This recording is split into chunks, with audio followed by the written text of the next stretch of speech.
Moraeus Hanssen joins me now. She is the Chief Executive Officer with DEA. Let's talk a little bit about the Egyptian market and indeed the potential for the growth of gas. I keep saying to everyone, I think Egypt is a perfect place to develop gas, and I think Egypt is perfectly sort of situated to become a gas hub. So the reason is really, there is a lot of gas resources here. There's a lot of potential, additional potential in Egypt, probably also in the neighboring states.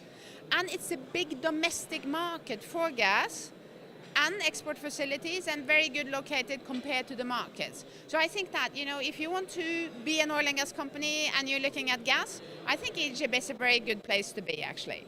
Now, of course, when we look at the changing dynamics on the energy sector, we look at tremendous demand out there and tremendous supply coming on board for so many different areas too. It really, I think the next 10 years is going to be about diversity of supply. Would you agree? Yes, I do think so, and the gas market is a difficult place to be. You see these enormous differences in prices and market demands and so forth.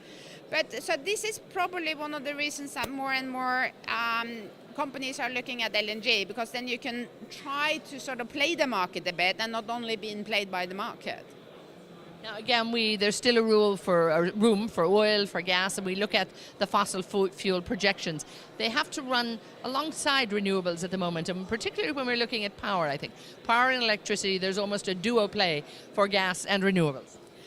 Yes, I think that the increase in demand for gas going forward is going to be in power and electricity, and we see the energy mix being really sort of increasingly electrified. The energy world is being electrified, and this is where gas can play an enormous role. I think the biggest dilemma about being an oil and gas executive these days is that basically on the front page of the newspaper you read about the area of oil and gas being over, and then you see this growing demand for oil and gas and the market being there for a long time. So you have to be able to tell the stories. And again, hopefully being able to tell that story at a conference like this. Here we are, the third time, the Egypt Petroleum Show. How important do you think is a gathering like this that really brings players from around the world to examine Egypt as a country, a regional, domestic, and then even as a regional player, and hopefully one day a global player? I think it's very important, and I think this is an excellent opportunity for Egypt to really show itself off, and to be the place to be. What you clearly see in Egypt these days is that you see a very active government. You see a very active minister who wants Egypt to be a key player in the oil and gas market, and he seems to be successful, so credit to him and his team. Super. Thank you so much.